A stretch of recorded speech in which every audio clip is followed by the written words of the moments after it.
ऐसी वीडियो रोज देखने के लिए आप मेरे वीडियो को लाइक करें, इस पे कमेंट करें और अपने दोस्तों के साथ शेयर करें।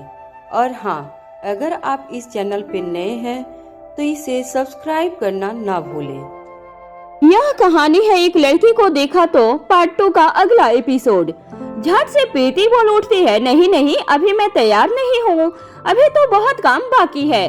प्रीति के बोलने की गति को देखकर सभी हंसने लगते हैं। उसके बाद अनिका शर्मिला से मिलने चली जाती है। शर्मिला को भी इसे सीक्रेट अंडरग्राउंड में एक बड़े से रूम में रखा गया था, जिसमें रहने के लिए सभी जरूरी की चीजें और सुविधाएं मौजूद थी। वह बस वहां से निकलकर भागना संभव नहीं था। जब अनिका वहां पहुंची तो शर्मिला अपने बेड के एक कोने पर बैठकर आंसू बहा रही थी। अनिका को देखते ही वह अपनी जगह से चुपचाप खड़ी हो जाती है। अनिका उसके पास जाती है और उसके सिर पर हाथ रखकर बैठने का इशारा करती है। अनिका का इशारा पाते ही शर्मिला अपने उदास चेहरे के साथ वापस बेड पर बैठ जाती है और आंसू पोंछ लेती है। अनिका और शर्मिला के बीच इसी तरह कुछ मिनट तक खामोशी बनी रहती है। अंत में शर्मिला अपने दोनों हाथ जोड़ लेती है और गिड़गिड़ाते हुए बोल उठती है, मुझे यहाँ से जाने दीजिए, मुझे अपने भाई से मिलना है, न जाने वह कहाँ होगा, किस हाल में होगा। फिर रोते हुए कहती है, पता नहीं अब तक जिंदा भी होगा या नहीं। उसने किसी का क्या बिगाड़ा था जो इस तरह उसे मुझसे दूर ले गए। भला वह किसी के किस काम आ सकता है जो उससे मुझे चुरा कर ले गए। फिर रोना छोड़कर कहती है, मुझे जाने दीजिए ना, प्लीज यहाँ से जाने दीजिए मुझे। मैं वादा करती हूँ कि वह जैसे ही मिल जाएगा मैं वापस आपके पास लौट आऊंगी। वह अपने शरीर से लाचार है, वह खुद से पानी भी नहीं पी सकता है, पानी पीना तो छोड़िए, वह पानी मांग भी नहीं सकता है। यह कहकर जोर जोर से रोने लगती है। लगातार इस तरह रोने की वजह से शर्मिला का गोरा रंग बिल्कुल लाल हो गया था।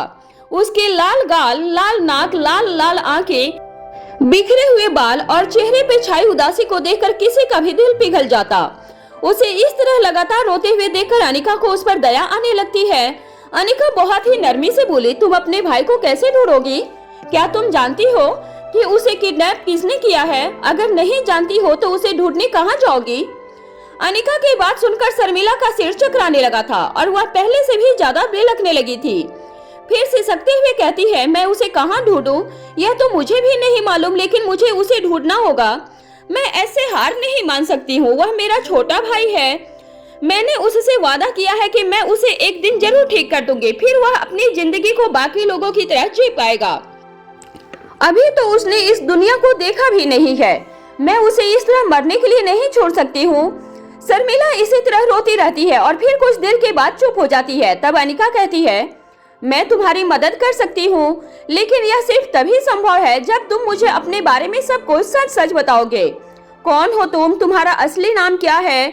इस दुनिया में तुम्हारा कौन कौन है? तुम्हारा घर परिवार कहाँ है? तुम दमयंती देवी के संपर्क में कैसे आई? इत्यादि सब तुम्हें सब कुछ सच सच बताना होगा।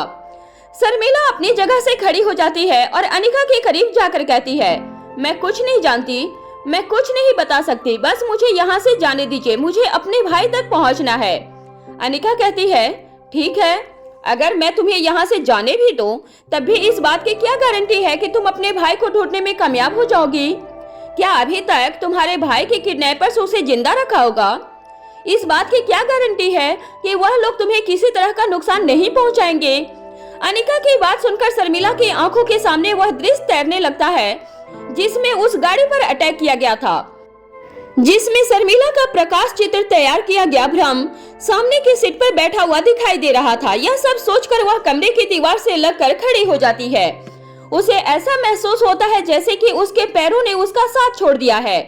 वह खड़ी नहीं हो पा रही थी, वह धीरे धीरे जमीन पर बैठ जाती है, अपने दोनों हाथों से अपने पेट को पकड़ लेती है और अपने दोनों पैरों को मोड़कर उसने अपने हाथ और पेट को छुपा लेती है। उसका चेहरा एकदम से खामोश हो जाता है और उसकी बड़ी बड़ी आंखों से लगातार आंसू गिरने लगते हैं। उसके दिमाग ने जैसा काम करना बंद कर दिया था, वह समझ नहीं पा रही थी कि वह क्या करे। अनिका शर्मिला के करीब जाती है और घुटनों के बल उसके पास बैठ जाती है। फिर शर्मिला के कंधे पर हाथ रखते हुए कहती है, अगर तुम्हें तुम्हारा भाई मिल जाए तो क्या तुम सब कुछ सच सच बताओगी? क्या तुम मुझ पर भरोसा करोगी? अनिका की बात सुनकर शर्मिला दंग रह जाती है। वह अपनी लाल लाल आंखों से अनिका की तरफ देखने लगती है। अब उसकी रोती हुई आंखों में उम्मीद की चमक दिखाई देने लगती है। वह अनिका के दोनों हाथ पकड़ लेती है और कहती है, वह मेरी जैसी बेसहारा लड़कियों के लिए आसरा है, लेकिन सहारा देने वाली वह देवी कल काली बनकर कितनों की बलि ले ले कोई नहीं जानता। वह लोग बहुत खतरनाक है, उनसे बच पाना संभव नहीं है। अगर आपने उन्हें पावर ड्रग नहीं दिया तो वह आपको भी जिंदा नहीं छोड़ेंगे। शर्मिला की बात सुनकर अनिका की हैरानी बढ़ती है, लेकिन वह अपने चेहरे पर किसी तरह के भाव नहीं आने देती है। अनिका का चेहरा लगातार शांत बना रहता है। अनिका फिर से कहती है, उसकी चिंता तुम मत करो, तुम मुझे सिर्फ इतना बताओ कि तुम्हारा और तुम्हारे भाई का उनसे क्या संबंध है। यदि मैं तुम्हारे भाई को बचा लूं, तो क्या तुम अपने बारे में सब कुछ सच सच बताओगी और दमयंती देवी के बारे में जो कुछ भी जानती हो वह भी सच सच मुझे बता दोगी। अनिका की बात सुनकर शर्मिला के दिमाग में अचानक से कोई बात को आ जाती है और वह अनिका से कहती है, हाँ, आपको मौत से डर नहीं लगता क्या? आपके पास पावर ड्रग नाम की अमर घुट्टी है, आपने वह पी ली होगी, मतलब आपको भी कोई नहीं मार सकता और न ही आपको कभी कोई बीमारी हो सकती है। शर्मिला की बातें सुनकर अनिका की हैरानी पहले से भी ज्यादा बढ़ने लगती है, लेकिन वह अपने चेहरे के भाव को छिपा लेती है। फिर खड़े होकर शर्मिला से कहती है, तुम्हारी हालत इस वक्त ठीक नहीं है, तुम वक्त लो और फिर सोचकर जवाब देना, तुम्हें मेरा ऑफर मंजूर है या नहीं। अनिका बाहर की तरफ जाने लगती है, तभी पीछे से शर्मिला की आवाज आती है, रुकिए मैडम। अनिका अपनी जगह पर रुक जाती है। शर्मिला खड़ी होकर अनिका की तरफ 2 कदम आगे बढ़ती है और कहती है, अगर मैं आपको सब कुछ सच सच बता दूं, तो क्या आप सच में मेरे भाई को बचा लेंगी? क्या आप उस अमर बूटी से मेरे भाई को ठीक कर देंगी? अनिका शर्मिला की तरफ मुड़ती है और उसका हाथ पकड़कर उसे बाहर ले जाती है। फिर उसे एक ऐसे केबिन के सामने ले जाकर खड़ा कर देती है जिसके पारदर्शी शीशों के आर पार देखा जा सकता था। शर्मिला को उस शीशे के दूसरी तरफ जो दिखाई देता है वह किसी सपने से कम नहीं था। शर्मिला की आंखों से आंसू बहने लगते हैं। वह अनिका के पैर पकड़ लेती है और कहती है, आप जो कहेंगे वह मैं करूंगी। जब अनिका शर्मिला के कमरे की तरफ गई थी, तभी भूमिका शालिनी के पास पहुंच गई थी। शालिनी पूरी तरह से पसीने से लथपथ थी। उसे देखकर ऐसा लग रहा था जैसे उसके ऊपर बाल्टी भरकर पानी डाल दिया गया हो। उसके शरीर की हालत ऐसी थी जैसे उसने सांसें तो बाकी हो, लेकिन ताकत पूरी तरह से खत्म हो चुकी हो। भूमिका शालिनी का चेहरा ऊपर करते हुए पूछती है, क्या आप कुछ बताओगी या मैं बाद में आऊं? शालिनी रोते हुए कहती है, नहीं नहीं, तुम कहीं मत जाओ, मैं सब कुछ बताती हूँ, जो भी जानती हूँ वह सब कुछ बताती हूँ तुम्हें। भूमिका कहती है, बताओ तुम उन तक कैसे पहुँची? शालिनी जवाब देती है, मैं उन तक नहीं पहुँची, वह मुझ तक पहुँचे हैं। भूमिका कहती है, साफ साफ कहो, कहना क्या चाहती हो? शालिनी कहती है, अनिका की वजह से मेरा डॉक्टरी का लाइसेंस कैंसिल हो गया था, मेरा मंगेतर मुझसे छीन लिया गया, रोहित मारवा ने मुझे यहाँ से उठाकर दूर फेंकवा दिया, मुझे दर दर की ठोकर खाने पर मजबूर कर दिया गया। तभी कुछ आदमियों ने मुझे बिना लाइसेंस के मेडिकल रिसर्च वर्क ऑफर किया। इस तरह उन लोगों ने मुझे अपने साथ मिला लिया। भूमिका पूछती है, किस तरह की मेडिकल रिसर्च, खुलकर बताओ मुझे। शालिनी जवाब देती है, हर तरह की रिसर्च होती है वहाँ पर, जिसकी जैसी काबिलियत उसे उसी के हिसाब से इक्विपमेंट प्रोवाइड किया जाता है। दवाइयों से लेकर जहर तक, औजारों से लेकर हथियारों तक, प्राचीन शैली से लेकर आधुनिक तकनीक तक की कोई भी काम की चीज जो आप तैयार कर सकते हो। फिर कुछ रुककर शालिनी आगे कहती है, पानी के बीचों बीच द्वीप तो तुमने सुने ही होंगे, लेकिन इसके बारे में यह समझ लो कि यह एक रेगिस्तान द्वीपीय देश है। उसके पास ऐसी ट्रेंड आर्मी है जिसमें औरतें सैनिक है, मतलब यह फौज औरतों की फौज है जिसकी ताकत आदमियों से कई गुना ज्यादा है। उनमें कुछ कर गुजरने का जज्बा ऐसा है कि उन्हें मरने से भी डर नहीं लगता। भूमिका पूछती है, और उन औरतों का परिवार? शालिनी हंसने लगती है और कहती है, परिवार? जिनके आगे पीछे कोई न हो उनका परिवार कैसा? भूमिका पूछती है, इन औरतों को कहां से इंपोर्ट किया गया है? शालिनी जवाब देती है, इन्हें इंपोर्ट नहीं किया गया है, इसी देश की औरतें हैं और उन्हें इसी देश में आजादी चाहिए। बस इससे ज्यादा मैं कुछ नहीं जानती, जितना भी जानती थी सब कुछ बता चुकी हूँ। उनकी पूरी जानकारी किसी के पास नहीं है। यूँ समझ लो कि वह जितना जमीन के ऊपर है उससे कई गुना जमीन के नीचे है। भूमिका पूछती है, उन्हें मारवा परिवार से क्या चाहिए और वह अनिका के पीछे क्यों पड़े हैं? शालिनी जवाब देती है, तुम्हारी उस भोली भाली दिखाई देने वाली भाभी अनिका के पास कोई अमर बूटी है, उन्हें वही चाहिए। भूमिका पूछती है, कैसी अमर बूटी? शालिनी जवाब देती है, मुझे इससे ज्यादा कुछ नहीं पता, मुझे जितना भी पता था वह सारी जानकारी तुम्हें दे चुकी हूँ। फिर भूमिका पूछती है, ठीक है, अब तुम मेरी एक बात सुनो, तुम्हें अपनी जिंदगी से कुछ ज्यादा ही गलतफहमियां है। या तो तुम्हें कुछ याद नहीं रहता या फिर तुम्हें भूलने की बीमारी है। कुछ रोक कर भूमिका आगे कहती है, नहीं नहीं, तुम्हें भूलने की बीमारी नहीं हो सकती। आखिर डॉक्टर जैसे दिमाग को भूलने की बीमारी कैसे हो सकती है? पर कोई बात नहीं, मैं तुम्हारी मदद कर देती हूँ। तुम्हारा मंगेतर तुमसे किसी ने छीना नहीं था, बल्कि रोहित मारवा और उसकी दौलत को पाने के लालच में तुमने खुद उसे छोड़ा था। फिर जब उसे तुम्हारी हकीकत समझ में आ गई तो वह पलटकर तुम्हारे पास नहीं आया। वैसे भी तुम्हारा मंगेतर भी बिल्कुल तुम्हारी ही तरह था, एकदम निम्न प्रवृत्ति का। और जहाँ तक तुम्हारे मेडिकल लाइसेंस की कहानी है, सभी जानते हैं कि अनिका की वजह से तुम्हारा लाइसेंस कैंसिल नहीं हुआ था। जिस डॉक्टर की लापरवाही की वजह से ऑपरेशन थिएटर में पेशेंट की जान जा सकती हो, उसे डॉक्टर बनाए रखने में कोई समझदारी नहीं है। तुम्हारा ध्यान तुम्हारे काम से ज्यादा तुम्हारी महत्वाकांक्षाओं को हवा देने और दूसरे से जलने में था, इसलिए तुम्हारा लाइसेंस कैंसिल हुआ था। तुम्हारे साथ जो कुछ भी हुआ उसके बाद भी तुमने कोई सबक नहीं सीखा, और अब मुझे नहीं लगता कि तुम्हारी जैसी सोच के साथ तुम आगे कभी एक बेहतर इंसान बन सकती हो।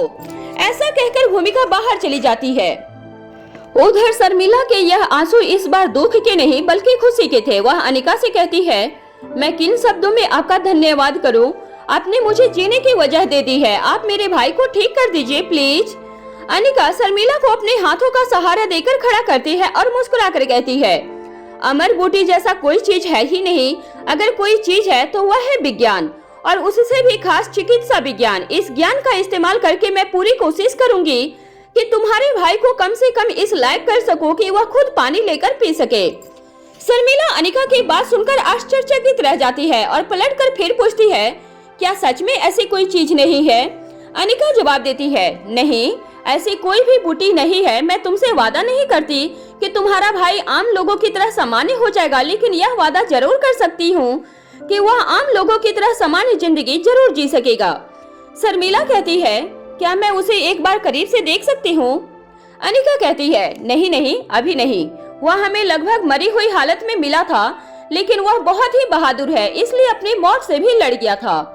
जिस तरह तुम उससे मिलने के लिए तड़प रही हो, शायद उसी तरह बिना तुमसे मिले वह भी हार मानने वाला नहीं था। अभी उसकी हालत नाजुक है, इन्फेक्शन का खतरा भी ज्यादा है, इसलिए अभी उसके पास कोई नहीं जा सकता। पर चिंता की कोई बात नहीं, वह जल्दी ही ठीक हो जाएगा। शर्मिला का वह भाई वही पार्सल था जिसके बारे में कुछ दिन पहले प्रीति ने अनिका से कहा था। आज शाम तक वह गिफ्ट भी यहाँ पहुँच जाएगा। दरअसल इंस्पेक्टर गिरिवाल की मदद से शर्मिला का भाई मिल जाता है, लेकिन वह लगभग अधमरी हालत में था। अनिका अपने बेस्ट ट्रीटमेंट से उसकी जान बचाने में कामयाब हो जाती है। इतना ही नहीं, अब अनिका उसे ठीक करने के लिए पुराने आयुर्वेदिक तरीकों को अमल में ला रही थी, क्योंकि आधुनिक चिकित्सा तरीकों में उसे ठीक करने का कोई उपाय भी नहीं था। वैसे भी अनिका को आयुर्वेद में भी ऐसी महारत हासिल थी कि कोई उसकी बराबरी नहीं कर सकता था। उसके बाद शर्मिला और अनिका वापस शर्मिला के कमरे में लौट जाते हैं। शर्मिला बताना शुरू करती है, मेरे पिताजी एक पहाड़ी किसान थे। हमारे पास बहुत अधिक जमीन नहीं थी। गरीबी के कारण मेरे पिताजी पढ़ नहीं सके थे, लेकिन वह पढ़ाई के महत्व को जानते थे। इसलिए दिन रात मेहनत करके मेरे पिताजी हम दोनों भाई बहनों को पढ़ाना चाहते थे। पिताजी कर्ज के चंगुल में फंस गए। उस साल हमारी फसल की प्राकृतिक आपदाओं के चलते बर्बाद हो गई थी। अंत में जब कर्ज को चुकाने का कोई माध्यम नहीं रह गया, तब पिताजी ने आत्महत्या कर ली। अब हमारी उम्मीद सिर्फ मेरा छोटा भाई था, लेकिन उसकी रीढ़ की हड्डी पर चोट लगने से उसकी ऐसी हालत हो गई थी कि छोटी सी उम्र में ही वह हमेशा के लिए बिस्तर पर आ गया था और पूरी तरह से मेरी माँ और मुझ पर निर्भर हो गया था। इसके बाद कुछ सोचकर शर्मिला का रोना बढ़ जाता है और वह रोते हुए कहती है, हमारी गरीबी और लाचारी का फायदा उठाकर कर्ज वसूली के नाम पर मेरे साथ सामूहिक बलात्कार किया गया, और ऐसा सिर्फ मेरे साथ नहीं बल्कि मेरी माँ के साथ भी हुआ था।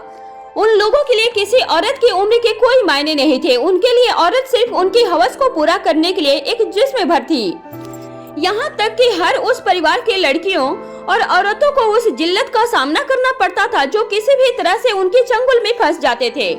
फंसे हुए इन परिवारों के साथ ऐसा एक बार नहीं बल्कि बार बार होता रहता था। हमें बार बार इस नरक की यातना से बचाने के लिए मेरी माँ हम दोनों भाई बहनों को लेकर एक रात वहाँ से भाग निकली।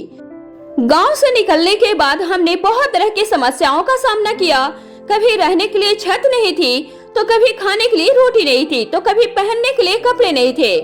कुछ ही महीनों के बाद जब हमारे दिन इसी तरह सड़कों पर भटकते हुए गुजर रहे थे, तभी हमें एक आदमी मिला जो हमें महिलाओं के उत्थान के लिए काम करने वाले एक समुदाय तक ले गया और उन्हीं से उनके मालिक ने हमें दमयंती देवी के पास भेज दिया। वह मालिक कोई नेता था जिससे हमारी मुलाकात कभी नहीं हुई थी, हमने सिर्फ उसे दूर से ही देखा था। शर्मिला की यह बात सुनकर अनिका के दिमाग में सिर्फ एक ही नाम आया था और वह नाम था युगराज का। शर्मिला ने अपनी बात को जारी रखते हुए आगे कहा, मैं पढ़ाई लिखाई में बहुत अच्छी थी, इसलिए उन्होंने मुझे शहर में भेजकर पढ़ाया लिखाया। मेरे भाई को हर वक्त देखभाल की जरूरत थी, इसलिए उसे मेरे साथ ही भेज दिया गया और फिर मैंने उनके ही कहने पर होटल मैनेजमेंट का कोर्स किया और उन्हीं के कहने पर आपके होटल इंटरनेशनल मनाली में नौकरी की। अनिका यह समझ चुकी थी कि शर्मिला को सोची समझी योजना के तहत पढ़ा लिखा कर एक मोहरे की तरह तैयार किया गया, क्योंकि उसकी मासूमियत की वजह से उसका ब्रेन वॉश करना जितना आसान था उतने ही सोने पर सुहागा थी। शर्मिला की खूबसूरती जो हर क्षेत्र में मददगार साबित होती थी, साथ ही उसके भाई को इसलिए भेजा गया था ताकि वह अपने भाई को छोड़कर कभी भी दमयंती देवी के चंगुल से निकलकर कहीं न भाग सके। अनिका ने पूछा, और तुम्हारी माँ का देहांत कैसे हुआ? शर्मिला जवाब देती है, मेरी माँ जिंदा है और दमयंती देवी के पास है। अनिका ने कहा, तुमने मुझे जो कुछ भी बताया उसमें कहीं पर भी किसी का भी नाम नहीं लिया, क्या तुम मुझे हर किसी का नाम पता लिखकर दे सकती हो? शर्मिला कहती है, हाँ मैं लिखकर दे दूंगी। अनिका कहती है, एक आखिरी सवाल, अगर तुम्हें बताने में कोई दिक्कत ना हो तो मैं यह जानना चाहती हूँ कि उस दिन ऐसा क्या हुआ कि तुम्हें सनी पर हाथ उठाना पड़ा? अनिका का यह सवाल सुनकर शर्मिला झिझक जाती है, लेकिन फिर हिम्मत बांधते हुए जवाब देती है, दमयंती देवी का आदमी होटल में मुझसे मिलने आया था। शायद सनी सर ने मुझे उसके कमरे में आते जाते देख लिया था और उन्होंने बिना मुझसे कुछ पूछे मुझ पर उंगली उठाई थी। फिर कुछ देर रुक कर आगे कहती है, हमारे समाज में बलात्कार की गई लड़कियों की वैसे भी कोई इज्जत नहीं करता। अब शब्द सुनने की हमें आदत हो जाती है, लेकिन न जाने क्यों सनी सर के मुंह से वह सब घटिया बातें सुनकर मेरा हाथ उठ गया था। मैंने कभी नहीं सोचा था कि वह मेरे बारे में भी कभी इस तरह की बातें सोच भी सकते हैं। अनिका कहती है, ठीक है, उस आदमी का भी नाम लिख देना। ऐसा कहकर अनिका शर्मिला के सर पर प्यार से हाथ रखती है और फिर वहाँ से बाहर जाने लगती है। तभी शर्मिला अनिका को रोकते हुए कहती है, एक बात और जो मैं आपको बताना चाहती हूँ। अनिका पलटकर शर्मिला की तरफ देखने लगती है। शर्मिला कहती है, मेरा असली नाम सौम्या रावत है। अनिका मुस्कुराती है और फिर वहाँ से चली जाती है। अनिका भूमिका के पास जाकर कहती है, शर्मिला को मेरा मतलब है सौम्या को पेन पेपर पहुँचा देना। वह कुछ लोगों के नाम और बाकी जानकारी देगी जिससे हमें कुछ और लोगों को पहचानने में मदद मिल सकती है। भूमिका कहती है, मतलब उसका नाम शर्मिला नहीं है? अनिका नाम में अपनी गर्दन हिला देती है। तभी भूमिका फिर से कहती है, ओहो, तो उसका नाम सौम्या है, अच्छा नाम है, सनी और सौम्या। तभी प्रीति भूमिका को छेड़ते हुए कहती है, बाकी सबकी जोड़ी बनाना बंद कीजिए, पहले अपनी जोड़ी के बारे में सोचिए। फिर कौटिल की तरफ देखते हुए कहती है, अगर भूमिका दीदी अपनी जोड़ी नहीं बना रही है तो मैं सोच रही हूँ आपके लिए कोई सुंदर सी लड़की ढूंढ लूं, कैसा रहेगा? कौटिल प्रीति का इशारा समझते हुए जवाब देता है, जैसा तुम्हें अच्छा लगे। यह पहली बार था जब भूमिका को कौटिल के इस जवाब पर ईर्ष्या महसूस होने लगी थी। अनिका वापस मारवा हाउस के लिविंग हॉल में लौट जाती है और वहीं सोफे पर बैठकर किसी किताब के पन्ने इस तरह पलट रही होती है जैसे कि उसमें कुछ ढूंढ रही हो। तभी मनीषा एक पार्सल लेकर आती है और कहती है, आपके लिए यह लिफाफा आया है। अनिका मनीषा से वह लिफाफा ले लेती है और उसे लेकर अपने कमरे में चली जाती है। कमरे में जाने के बाद वह उसे खोलकर बाहर निकालती है। उसमें से एक मोटा पेपर बाहर निकलता है जिसकी एक सतह सफेद रंग की थी जबकि दूसरी सिल्वर रंग की थी। दोनों ही तरफ कुछ भी छपा हुआ नहीं था और न ही कुछ बना हुआ था। इस तरह के प्लेन पेपर को देखकर अनिका कुछ समझ नहीं पाती है।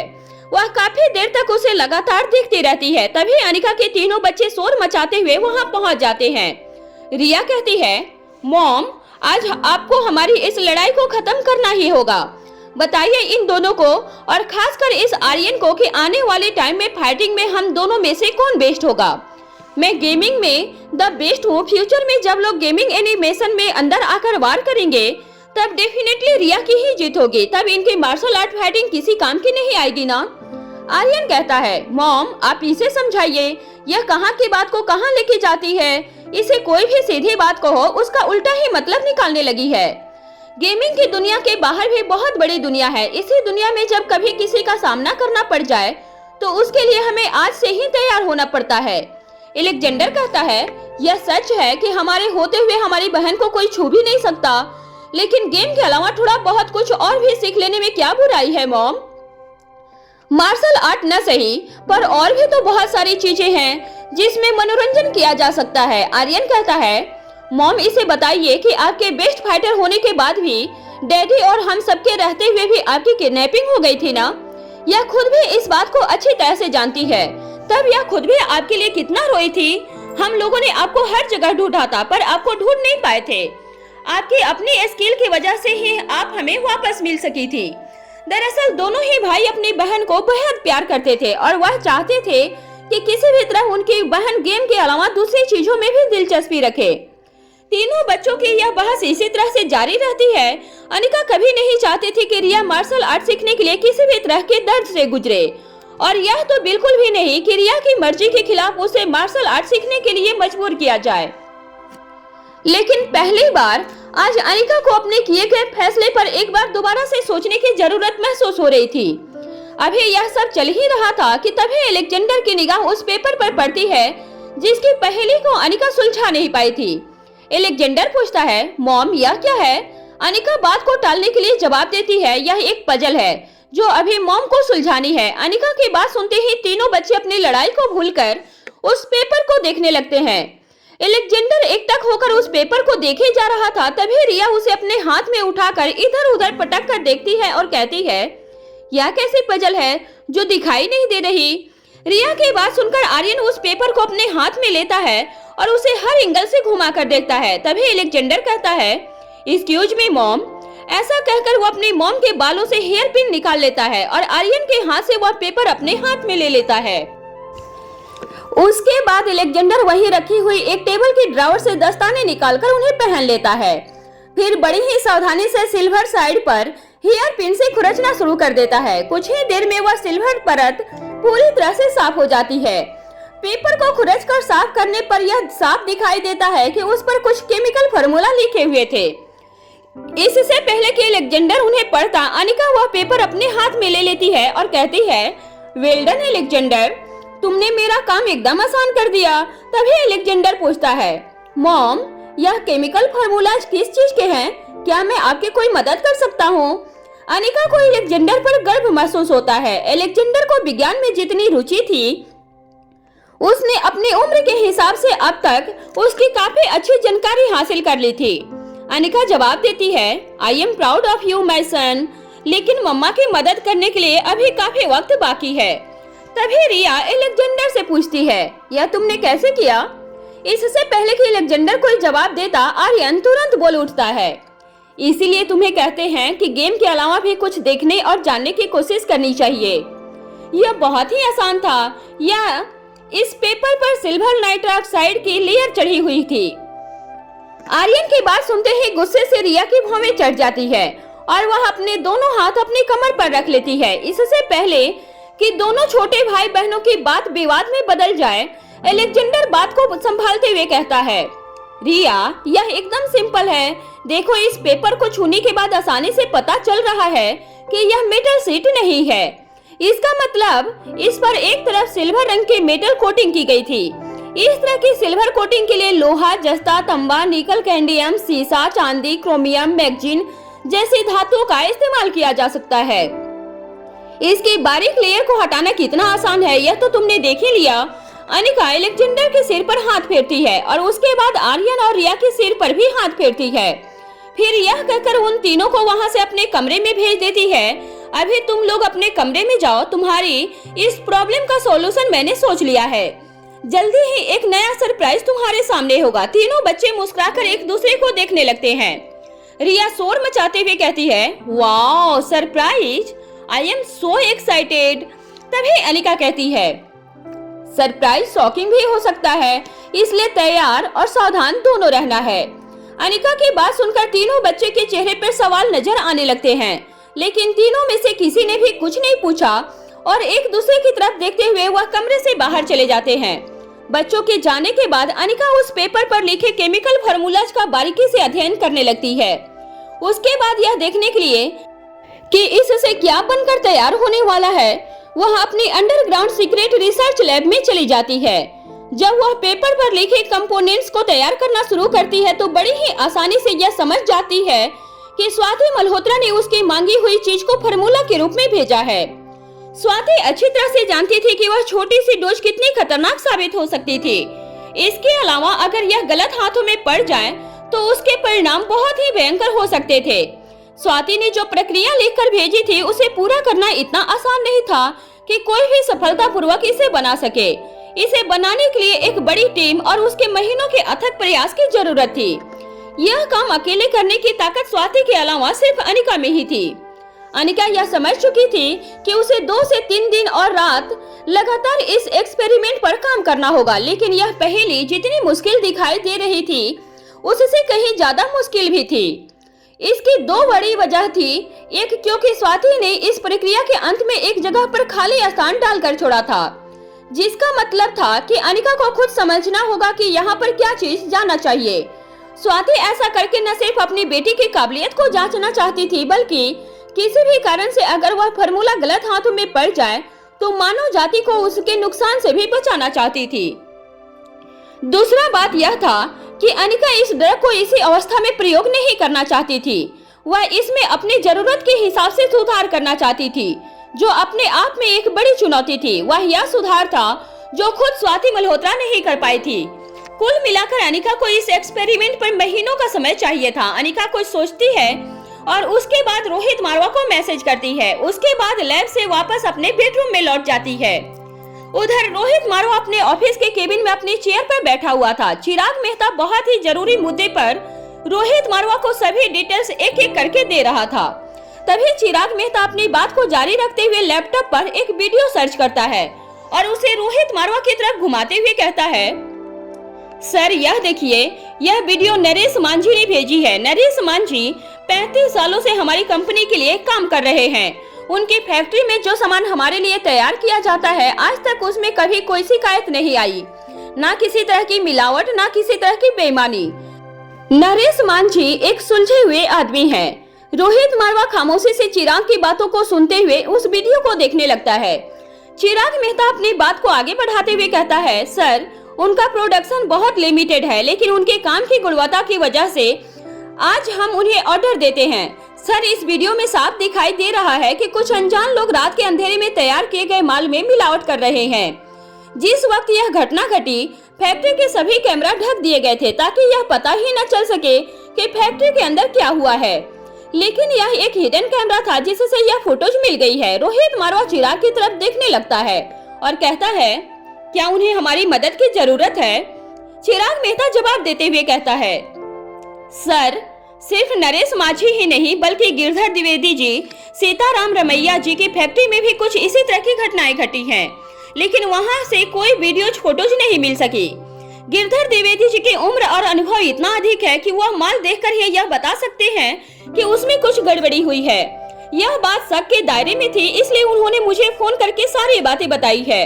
और सर अगर सीताराम रमैया जी की बात की जाए तो उन्हीं लोगों के बीच छवि इतनी अच्छी है कि उनका माल डिस्ट्रीब्यूटर तक पहुंचाने के बाद भी सभी ने उसे एक अनजाने में हुई भूल की तरह समझकर उन पर कोई एक्शन नहीं लिया और माल वापस उनकी फैक्ट्री भेज दिया है।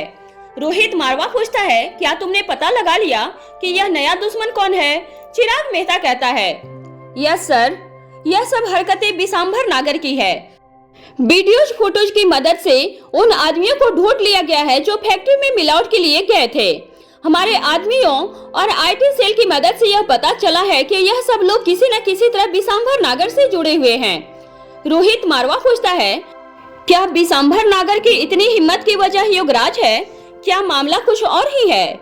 चिराग कहता है, सर यह सही है कि हर काले कारनामों के लिए उसे युवराज का पूरा सहयोग है, लेकिन यह सब काम करने के लिए उसे युवराज ने नहीं कहा होगा। सिर्फ मारवा कंपनी ही नहीं बल्कि गुलेरिया कंपनी की छवि भी मार्केट में खराब करना इस वक्त बिशंबर नगर के प्रायोरिटी में है। अपनी बात पूरी करके चिराग मेहता रोहित मारवा के बोलने का इंतजार करता है। रोहित मारवा कुछ सोच रहा होता है, तभी चिराग मेहता कहता है, अगर आप कहे तो इस बिशंबर नगर। इससे पहले कि चिराग मेहता अपनी बात पूरी करता, रोहित मारवा उसे बीच में ही रोक लेता है और कहता है, अभी नहीं, फिलहाल अपने सभी ठेकेदार, डीलर्स और बाकी मारवा कंपनी से जुड़े सभी मेंबर्स को अलर्ट रहने की और सिक्योरिटी बढ़ा देने के लिए कहो। अगर किसी को कोई भी किसी भी तरह की परेशानी होती है तो वह सीधा तुम्हें कांटेक्ट करे और इस बिशंबर नगर की पूरी जन कुंडली निकालो, साथ में इसके फैलाए हुए परिवार की भी। चिराग मेहता कहता है, जी सर। तभी रोहित के फोन पर मैसेज फ्लैश होता है। यह मैसेज अनिका का था। अनिका का मैसेज देखते ही रोहित के चेहरे पे मुस्कान आ जाती है। वह अपना फोन उठाता है और मैसेज चेक करता है। फिर चिराग मेहता से कहता है, क्या कुछ और कहना है? चिराग मेहता कहता है, जी सर। फिर अपनी बात को आगे बढ़ाते हुए कहता है, सर अब्दुल्ला का मैसेज है कि अब शालिनी का क्या करना है। रोहित मारवा ने कहा। इस पर अनिका ने क्या कहा? चिराग जवाब देता है, मैडम का कहना है कि अब वह उनके किसी काम की नहीं है। रोहित जवाब देता है, पिछली बार तुम शालिनी को एक मौका देखकर देख चुके हो, इस बार क्या करना है तुम बेहतर तरीके से जानते हो। ऐसा कहकर रोहित अपनी सीट से उठता है और बाहर की तरफ चला जाता है। जब रोहित मारवा हाउस 2 में पहुंचता है तो उसे अनिका कहीं दिखाई नहीं देती है। फिर कुछ सोचकर वह सीक्रेट अंडरग्राउंड में चला जाता है, जहां अनिका, भूमिका, कौटिल और प्रीति बहुत ही सीरियस होकर किसी मुद्दे पर बात कर रहे थे। प्रीति एक लिस्ट दिखाते हुए कहती है, यह उन सभी नौकरों की डिटेल्स है जो पिछले 5 सालों में बिना किसी को कोई सूचना दिए नौकरी छोड़कर चले गए और इनमें से एक का भी कोई अता पता नहीं है। भूमिका कहती है, यह एकदम साफ है कि यह लोग दुश्मनों के प्लान किए हुए आदमी थे जो शक के घेरे में आने से पहले यहाँ से चले गए या फिर अपने काम को अंजाम देकर यहाँ से गायब हो गए, या फिर यह भी हो सकता है कि दुश्मन ने किसी और मिशन पर भेज दिए हो। इन सभी के जिंदा होने की संभावना बहुत कम है। जिस तरह से सौम्या, डॉक्टर शालिनी और वह तीसरी औरत को मारने की कोशिश की गई, उससे यह साफ है कि एक बार काम खत्म होने के बाद अपने आदमियों को भी खत्म कर देते हैं। तभी कौटिल कहता है, इनके दिए गए फोन नंबर में से कोई भी फोन नंबर उनके यहाँ से जाने के बाद कभी भी एक्टिवेट नहीं हुआ और उनके यहाँ से नौकरी छोड़कर गायब होने तक यह नंबर दिल्ली में ही एक्टिवेट थे। मतलब यह लोग अपने फोन के साथ कभी भी दिल्ली से बाहर नहीं गए, जिसका मतलब यह है या तो इन लोगों को दिल्ली में ही खत्म कर दिया गया या फिर यह लोग अपने फोन को दिल्ली में ही डिस्ट्रॉय करके यहाँ से बाहर गए हैं। प्रीति कहती है, इनमें से कुछ में से एक बात आपस में मिलती है। इनमें से करीब 4 औरतें ऐसी हैं जिनके चेहरे पर आग के झुलसने के निशान थे या फिर उनका पूरा चेहरा ही खराब था, जिसकी वजह एसिड अटैक या चेचक के दाग या कोई भी दूसरी वजह थी। तभी अनिका कहती है, लेकिन इसका मतलब यह नहीं कि उनकी भेजी हुई सभी औरतों के चेहरे जले हुए ही होंगे। उदाहरण के लिए शालिनी और सौम्या भी है। तभी भूमिका अनिका की तरफ एक फाइल बढ़ाती है और कहती है, इस फाइल में वह सारी इंफॉर्मेशन है जो हमें शालिनी से मिली है। इसके अलावा एक और फाइल आगे बढ़ाते हुए कहती है, इसमें वह सारी डिटेल्स है जो सौम्या ने दी थी। इसमें कुछ नाम बहुत ही जाने पहचाने हैं। इससे पहले की बात आगे बढ़ती, रोहित उनके पास पहुंच जाता है और कहता है, मुझे लगता है तुम सब पर मेरी बीवी का असर आ गया है, पर किया क्या जा सकता है, मेरी बीवी है ही ऐसी। रोहित की बात सुनकर अनिका उसे तिरछी निगाहों से तेज लुक देती है। तभी भूमिका अनिका के कंधों पर अपने दोनों हाथ रखते हुए कहती है, इसे कहते हैं प्यार। हर चीज की मिसाल है मेरा भाई। बिजनेस कैसे करना है कोई मेरे भाई से सीखे, प्यार कैसे करते हैं यह भी कोई मेरे भाई से सीखे। रोहित मारवा के सामने प्रीति या कौटिल कुछ बोल सके इतनी हिम्मत उनमें नहीं थी, इसलिए चुपचाप खड़े होकर भूमिका की बात सुनकर मुस्कुराने लगते हैं। माहौल को देखकर बात को बदलते हुए रोहित मारवा कहता है, तुम सब लोग हमेशा काम में ही लगे रहते हो, कभी कभी ब्रेक भी ले लेना चाहिए, दिमाग अच्छा काम करता है। चलो सभी तैयार हो जाओ, सभी को रोहित मारवा की तरफ से आज का डिनर पार्टी है। तभी भूमिका कहती है, पार्टी? नहीं, मुझे कहीं नहीं जाना, आप सब लोग जाओ, मैं यही ठीक हूँ। वैसे भी मुझे कुछ जरूरी काम निपटाने हैं। भूमिका एक जिंदा दिल लड़की थी जो हर पल को भरपूर जीने में विश्वास रखती थी। जमाने के हिसाब से चलना, लड़कियों की तरह खूब सजना संवरना, लोगों को अपनी खूबसूरती से आकर्षित करना, उन्हें खुद से बांध कर रखना, यह सब भूमिका के स्वभाव की खूबियां थी। लेकिन पिछले कुछ सालों में हर बीतते समय के साथ साथ भूमिका का स्वभाव बदलता जा रहा था। उसे अब अपनी ड्यूटी के अलावा और कोई चीज में कोई रुचि नहीं रह गई थी।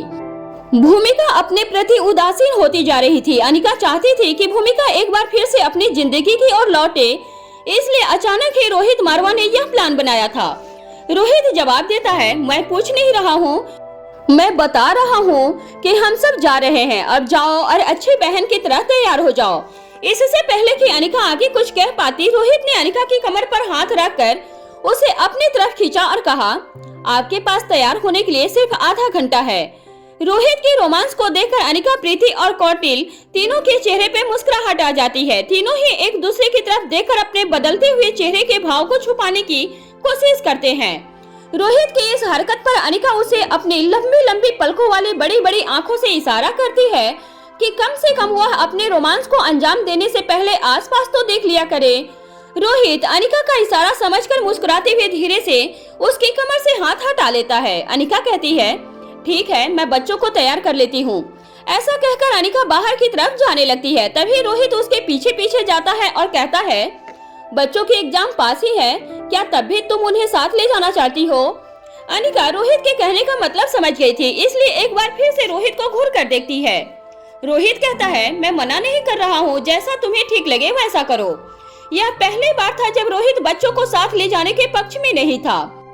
इसका मतलब साफ था कि बच्चों को साथ ले जाना ठीक नहीं होगा। अनिका जवाब देती है, ठीक है, मैं उन्हें नहीं बताऊंगी, अब चलें, चलकर चेंज कर लें। रोहित जवाब देता है, तुम चलो, मैं आता हूँ। ऐसा कहकर रोहित वापस भूमिका, प्रीति और कौटिल के पास आ जाता है। भूमिका प्रीति से कहती है, आधे घंटे में कैसे तैयार हो सकते हैं? मेरे पास तो यहाँ कुछ भी नहीं है। तभी प्रीति कहती है, अनिका दीदी के आदेश पर मैंने अपना काफी सामान यहीं शिफ्ट कर लिया है, आप मेरे साथ चलिए। मेरे पास जो ड्रेस हैं, उनमें से कोई न कोई आपको जरूर पसंद आ जाएगी। ऐसा कहकर प्रीति ने भूमिका की समस्या हल कर दी थी, लेकिन कौटिल की समस्या अभी भी बाकी थी। तभी रोहित उनके पास पहुंच जाता है और कहता है, तुम में से किसी को भी परेशान होने की जरूरत नहीं है। मैंने डिजाइनर को पहले ही बोल दिया था, तुम सभी के हिसाब से आउटफिट आ गए होंगे। भूमिका, तुम सभी को लेकर गेस्ट रूम में चली जाओ, वही होगा। रोहित के बदले हुए तेवर देखकर भूमिका हैरान रह जाती है और कहती है, भाई, मुझे लगता है तुम्हें भी कुछ हो गया है। इससे पहले कि भूमिका और सवाल दागे, रोहित मुस्कुराता है और वहां से चला जाता है। तभी प्रीति भूमिका की तरफ बढ़ती है और उनके कान में धीरे से कहती है, भूमिका दीदी, शायद वह प्यार का ही असर है। मुझे लगता है अब आपको भी अपने लिए पार्टनर फाइनल कर ही लेना चाहिए, ताकि कोई इसी तरह आपकी भी केयर करे। प्रीति की बात सुनकर भूमिका प्रीति के सर पर हाथ रखती है और कहती है, लगता है लड़की कुछ ज्यादा ही बड़ी हो गई है। अनिका जैसे ही अपने बेडरूम में पहुंचती है, वह देखती है कि वहां पहले से ही अनिका और रोहित के आउटफिट तैयार थे और वार्डरोब के बाहर हैंगिंग्स में लगे हुए थे। अभी अनिका ड्रेस सेज को देख ही रही थी कि इतने में रोहित वहां पहुंच जाता है और कहता है, मुझे उम्मीद है तुम्हें यह पसंद आएगा। अनिका बिना कुछ कहे अपनी ड्रेस लेकर वॉशरूम की तरफ चली जाती है और रोहित बेडरूम में ही तैयार होकर शुरू हो जाता है। वहाँ कौटिल को अपनी आउटफिट पसंद करने में 2 मिनट भी नहीं लगते, लेकिन भूमिका और प्रीति में एक दूसरे की ड्रेस को लेकर विवाद खड़ा हो जाता है। भूमिका प्रीति को कोई भी शॉर्ट ड्रेस पहनने के लिए फोर्स कर रही थी और वहीं प्रीति का कहना था, मैंने कभी भी ऐसी ड्रेस नहीं पहनी है, मैं बिल्कुल भी कंफर्टेबल नहीं हो पाऊंगी। भूमिका कहती है, कभी नहीं पहनी हो तो अब पहनो। हर चीज की शुरुआत कभी न कभी तो होती ही है। तुम सुंदर हो, वेल मेंटेन हो, अभी इस उम्र में ऐसे आउटफिट नहीं पहनोगी, तब क्या बुढ़ापे में पहनोगी? चलो मैं तुम्हें कंपनी दूंगी, तब तुम जरूर कंफर्टेबल हो जाओगी। फाइनली भूमिका की पसंद की 2 ड्रेस फाइनल हो जाती है, एक प्रीति के लिए और दूसरा भूमिका के लिए। कुछ देर के बाद सभी लिविंग हॉल में तैयार होकर पहुंच जाते हैं। अनिका ने वाइन कलर की high waist wide long pants के साथ without sleeve short simmering top पहना हुआ था और साथ में हमेशा की तरह फ्लैट सैंडल। अनिका इतनी खूबसूरत थी कि वह कोई भी ड्रेस पहन ले तो ड्रेस की खूबसूरती बढ़ जाए। आज भी सिंपल लुक में वह इतनी ही खूबसूरत दिखाई दे रही थी। लंबे खुले बाल, मीडियम साइज के ईयर स्टंट के अलावा लाइट मेकअप। भूमिका ने ए लाइन शर्ट ड्रेस को ankle straight high heel shoes के साथ पहना हुआ था। प्रीति ने पेंसिल स्कर्ट के साथ और सोल्जर टॉप पहना था। उन्हें ओपन ट्राई हाई हील्स के साथ पेयर किया था। रोहित और कौटिल दोनों ही 3 पीस सूट पहने हुए थे। रोहित का आउटफिट का रंग अनिका की ड्रेस से मिलता था और यह बाय चांस ही था कि भूमिका की ड्रेस के कॉलर से कौटिल के सूट का कलर मैच करता था। रोहित ने जाने के लिए वैनिटी वैन का अरेंजमेंट किया था। तभी चिराग मेहता वहां पहुंचता है और कहता है, चलने के लिए सभी तैयारियां हो चुकी है, अगर सभी तैयार है तो हम यहाँ से निकल सकते हैं। रोहित पूछता है, चिराग मेहता तुम्हारी वाइफ दिखाई नहीं दे रही है। चिराग मुस्कुराकर जवाब देता है, उसकी तबीयत कुछ ठीक नहीं थी, इसीलिए वह साथ नहीं आना चाहती थी, तो मैंने भी ज्यादा फोर्स नहीं किया। चिराग मेहता के चेहरे के भाव देखकर भूमिका को बिल्कुल भी अच्छा नहीं लगता और वह पलटकर कहती है, कैसे पति हो तुम? तुम्हारी बीवी की तबीयत खराब है और तुम इतना मुस्कुराकर बात कर रहे हो जैसे कि तुम उसके साथ लाना ही नहीं चाहते थे। चिराग मेहता फिर से मुस्कुराकर जवाब देता है, नहीं मैडम, ऐसी बात नहीं है। अभी यह नोकझोंक चल ही रही थी कि प्रीति के चेहरे पे स्माइल आ जाती है और वह भूमिका को रोकते हुए कहती है, भूमिका दीदी, हमेशा तबीयत खराब होने का मतलब दुख नहीं होता, कभी कभी खुशी भी होता है। जिस अंदाज में प्रीति ने यह बात कही थी, भूमिका को सारा माजरा समझने में जरा भी देर नहीं लगती और वह पलटकर चिराग की तरफ देखकर कहती है, कांग्रेचुलेशन चिराग मेहता। चिराग मेहता जवाब देता है, थैंक यू मैडम। उसके बाद सभी वैनिटी कार में बैठ जाते हैं। तभी अनिका कहती है, हम लोग जा कहाँ रहे हैं? चिराग मेहता जवाब देता है, it's a surprise for you madam. भूमिका कहती है, तो यह बताओ कि हम कितनी देर में पहुंच जाएंगे? चिराग मेहता जवाब देता है, करीब 1.5 घंटा मैडम। इस वक्त सूरज डूब चुका था और चारों तरफ अंधेरा फैल चुका था। पूर्णिमा का चांद आसमान में चमकते हुए मानो गाड़ी के साथ साथ चल रहा था। मौसम में ठंडक का एहसास होने लगा था। हाईवे पर तेज हवाओं को चीरकर चलती हुई गाड़ी की हल्की हल्की आवाज और चारों तरफ फैली हुई खामोशी रोमांस पैदा कर रही थी। तभी भूमिका प्रीति से पूछती है, प्रीति, अभी हमारे पास बातें करने के लिए काफी वक्त है, तुम बताओ, तुमने ओमकार को प्रपोज किया था या ओमकार तुम्हें प्रपोज किया था? और यह भी कि कैसे और कहाँ पे हुआ था? प्रीति कहती है, भूमिका दी, मैंने आपसे कहा ना कि ऐसा कुछ भी नहीं है। भूमिका कहती है, ऐसा कुछ भी नहीं है मतलब? प्रीति जवाब देती है, मतलब हम में से किसी ने किसी को प्रपोज नहीं किया है, we are just best friend. Bhumika कहती है, ऐसे बेस्ट फ्रेंड जो एक दिन भी बिना मिले नहीं रह सकते। तुम्हें पता है ना कि तुम किससे झूठ बोलने की कोशिश कर रही हो? एक स्पेशल फोर्स के ऑफिसर से। प्रीति कहती है, मेरा विश्वास कीजिए, ऐसा कुछ भी नहीं है। भूमिका जवाब देती है, चलो ठीक है, यह मान लेते हैं कि अभी तक तुम दोनों में से किसी ने भी एक दूसरे को प्रपोज नहीं किया है, लेकिन तुम्हारे बीच कुछ नहीं है, यह मानने लायक बात नहीं है। जब भूमिका को इसी तरह प्रीति की टांग खींचते हुए काफी देर हो जाती है, तब प्रीति कहती है, मेरी छोड़िए भूमिका दी, आप अपनी बताइए। मैंने सुना है कि कोई आपको एक हाँ के लिए पिछले कई सालों से इंतजार कर रहा है। प्रीति की बात सुनते ही भूमिका के चेहरे से हवाइयां उड़ जाती है और कौटिल को खांसी आने लगती है। अनिका और रोहित भी प्रीति के इस सवाल पर एक दूसरे की तरफ देखकर मुस्कुराने लगते हैं। तभी प्रीति कौटिल की तरफ पानी ऑफर करते हुए भूमिका से आगे कहती है, क्या हुआ भूमिका दी, क्या मैंने कुछ गलत पूछ लिया? फिर आगे कहती है, यह आपके चेहरे को अचानक से क्या हुआ? भूमिका अपने चेहरे को छूते हुए कहती है, मेरे चेहरे को क्या होगा? प्रीति छेड़ने के अंदाज में मुस्कुराते हुए जवाब देती है, मुझे अच्छी तरह से याद है, आपने मेकअप किया था, उसके बाद भी आपके चेहरे का रंग उड़ा उड़ा सा लग रहा है। प्रीति की इस बात पर हाजिर जवाब भूमिका कोई जवाब नहीं दे पाती है। तभी रोहित और अनिका की हंसी छूट जाती है। रोहित, मारवा और अनिका को हंसते हुए देखकर वैनिटी में मौजूद सभी लोग हंसने लगते हैं। भूमिका हंसते हुए प्रीति के सिर पर हाथ मारती है और कहती है, तुम्हारा जल्दी ही कुछ इंतजाम करना पड़ेगा, तुम बहुत बोलने लगी हो।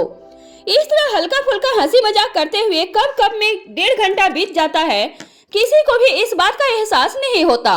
अंततः जब वह सभी नियत स्थान से कुछ ही मिनटों की दूरी पर होते हैं, तभी चिराग मेहता के इशारे पर एक गार्ड तीनों लड़कियों को एक एक फोल्डिंग बैंड पकड़ा देता है। तभी चिराग मेहता कहता है, आप सभी को अपनी अपनी आंखों पर पट्टी बांधनी होगी। अनिका रोहित मारवा की तरफ देखती है। रोहित मारवा मुस्कुराकर अपनी पलकें झपकाकर अनिका को हाँ में इशारा कर देता है और साथ ही आंखों की आंखों में रिक्वेस्ट भी करता है, प्लीज इसे पहन लो ना प्लीज। अनिका उस पट्टी से अपनी आंखें ढक लेती है। अनिका को ऐसा करता हुआ देखकर भूमिका और प्रीति भी ऐसा ही करते हैं। उसके ठीक 1 मिनट के बाद वैन रुक जाती है। रोहित मारवा अनिका का हाथ पकड़कर उसे वैन से बाहर लेकर आता है। प्रीति आंखों पर पट्टी बंधी हुई पट्टी के साथ अनिका का हाथ पकड़कर उसके पीछे पीछे उतरती है। रोहित मारवा के इशारे पर कौटिल भूमिका का हाथ पकड़कर उसे बाहर आने में मदद करता है और वह दोनों भी हाथ पकड़कर रोहित मारवा के पीछे पीछे चल पड़ते हैं। करीब 2 से 3 मिनट चलने के बाद सभी उस जगह पर पहुंच जाते हैं जिसे सरप्राइज के तौर पर तय किया गया था। तभी सभी को अपना फुटवियर उतार देने के लिए कहा गया। भूमिका अपने हाई हील्स को उतारते हुए कहती है, रोहित क्या तुम हमें मंदिर लेकर आए हो?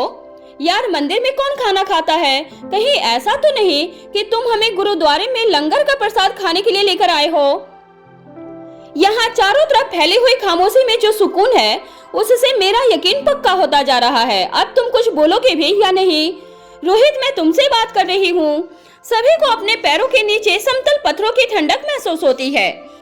रोहित कहता है, जब हम पहुंच गए हैं, ऐसा कहकर वह अनिका की आंखों से पट्टी खोल देता है और अनिका के कमर में अपने दोनों हाथ डालते हुए उसके कंधे पर झुककर उसके गालों से अपने गालों को लगाकर खड़ा हो जाता है। आंखें खोलने पर सामने चलते हुए फव्वारों से पानी की ठंडक शरीर को छूने लगती है। जब निगाहें फव्वारों से आगे जाती है तो सफेद रंग की दिखाई देने वाली इमारत जैसी चीज अपने आप में विश्व की धरोहर, 7वां अजूबा और प्रेम का प्रतीक कहे जाने वाला ताजमहल थी और उसके ऊपर था चमकता हुआ पूर्णिमा का चांद। बहती हुई ठंडी हवाएं, चारों तरफ फैली हुई शांति, छाया हुआ अंधेरा, ऊपर टिमटिमाते हुए तारे और चांद। यह नजारा ऐसा खूबसूरत एहसास था कि अनिका के चेहरे पर पहले हैरानी आई और फिर धीरे धीरे उसकी जगह मुस्कुराहट ने ले ली थी। करीब 2 मिनट तक यूं ही देखते रहने के बाद उसने अपनी कमर रखे हुए रोहित के हाथों पर अपने हाथों को रखकर उन्हें और भी अधिक कस लिया था। फिर खिसक कर पीछे होते हुए पूरी तरह से रोहित के आगोश में आ गई। दोनों एक साथ चांद की तरफ देखने लगे थे। तभी अचानक से अनिका रोहित की तरफ मुड़ जाती है और उसकी आंखों में देखने लगती है। रोहित अनिका के चेहरे को छूते हुए कहता है, लोगों को यह चांद देखने के लिए पूरा महीना इंतजार करना पड़ता है, लेकिन मुझे नहीं। क्या तुम्हें पता है, मेरा चांद उस चांद से भी ज्यादा खूबसूरत है और मेरे चांद की आंखें उन टिमटिमाते तारों से कहीं ज्यादा चमकीली है। अनिका जब भी रोहित की आंखों में देखती थी, हर बार उसकी आंखों में अनिका के लिए पहले से भी ज्यादा गहरा प्यार नजर आता था। अनिका को रोहित की तरह कहकर या जताकर अपने प्यार को जाहिर करना नहीं आता था, लेकिन वह हर बीतते वक्त के साथ रोहित की मोहब्बत की कायल होती जाती थी। रोहित पूछता है, अब ऐसे क्या देख रही हो? ताजमहल यहाँ नहीं है, वहाँ है, सामने देखो। अनिका यूं ही खामोश होकर रोहित की तरफ देखती रहती है। रोहित अनिका की आंखों में खुद के लिए प्यार को देखता है तो उसके पूरे शरीर में सिहरन सी पैदा हो जाती है। वह खुद को रोक नहीं पाता और धीरे से अनिका को अपने गले लगा लेता है। अनिका को इस बात का बिल्कुल एहसास ही नहीं रहता कि वह इस वक्त कहाँ मौजूद है। रोहित की बाहों में जाकर जैसे वह रोहित के अंदर ही समा जाना चाहती थी। वह अपनी आंखें बंद कर लेती है और ज्यादा रोहित की बाहों में सिमट जाती है। रोहित को इस वक्त जन्नत के सुख का एहसास होता है। वह हर पल अनिका की आंखों में इसी प्यार और उसके इसी चेहरे को, सुकून को बनाए रखने के लिए हर संभव कोशिश करता था। इस वक्त उसने अपनी कोशिशों का फल मिल रहा था। रोहित अनिका से इतनी मोहब्बत करता था कि उसके लिए वह किसी भी हद तक जा सकता था, या फिर यह तो सिर्फ एक सरप्राइज था। रोहित ने अपनी पावर और पोजीशन का इस्तेमाल करते हुए ताजमहल का पूरा एक बड़ा हिस्सा खास अनिका को सरप्राइज करने के लिए रिजर्व किया था। अनिका को खूबसूरत सरप्राइज देने के लिए खास अपने तरीके से कुछ विशेष इंतजाम भी करवाए थे। वैसे भी कुछ घंटों बाद पूरा ताजमहल खाली होने वाला था और रोहित मारवा सुबह होने तक वहां रुक सकता था। कुछ संबंधित अधिकारियों और उनके खास लोगों को खास आज की ड्यूटी पर लगाया गया था, लेकिन इनमें से कोई भी रोहित मारवा के व्यक्तिगत समय में हस्तक्षेप नहीं कर सकता था। तभी उन सभी से कुछ दूरी पर जाकर कौटिल भूमिका की आंखों से पट्टी हटा देता है और उसके चेहरे के भाव को देखने के लिए भूमिका से एक कदम आगे बढ़कर भूमिका की तरफ अपना चेहरा करके खड़ा हो जाता है। भूमिका स्वभाव से बहुत ही एक्सप्रेसिव थी।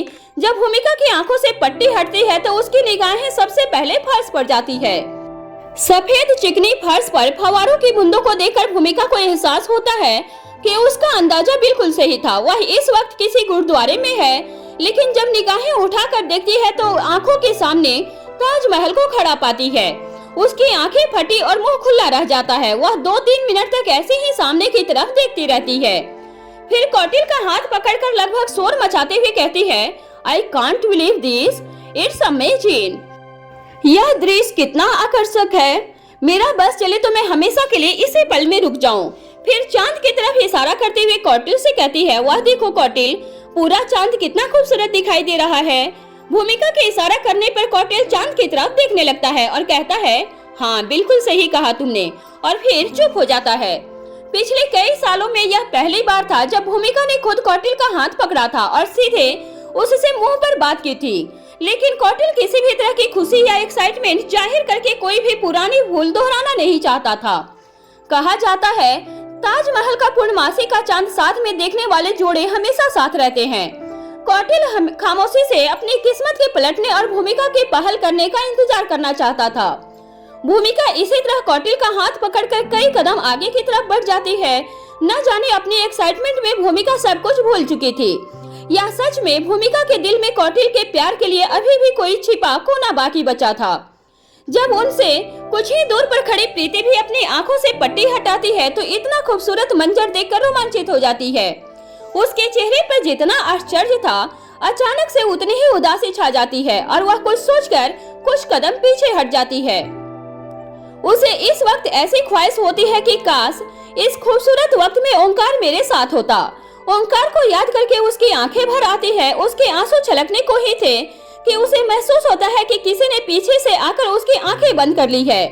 फिर उसके कानों में आवाज पड़ती है, यह मेरे हाथों में पानी आ गया है या मोती गिर रहे हैं। ऐसी खूबसूरत जगह पर आकर लोग रोमांस करते हैं, मीठी यादें बनाते हैं, पर आंसू कौन बहाता है। यह आवाज इतनी जानी पहचानी थी कि प्रीति झट से उन हाथों को नीचे करती है और पीछे मुड़ जाती है। प्रीति के चेहरे पे बड़ी सी मुस्कुराहट आ जाती है और बिना किसी पल की देरी गले लग जाती है। वह आवाज ओंकार की थी। तभी प्रीति को ख्याल आता है कि वह इस वक्त कहां पर मौजूद है। फिर वह अलग होकर इधर उधर देखने लगती है कि उसे इस तरह किसी ने देखा तो नहीं। प्रीति की हालत को समझकर ओंकार ने उसका चेहरा अपनी तरफ करते हुए कहा, चिंता मत करो, हमें किसी ने नहीं देखा। तभी प्रीति के दिमाग में एक बात पहुंच जाती है और वह ओंकार से पूछती है, क्या तुम हमारा पीछा करते हुए यहाँ तक आए हो? प्रीति का सवाल सुनकर ओंकार के चेहरे पर बड़ी सी मुस्कुराहट आ जाती है।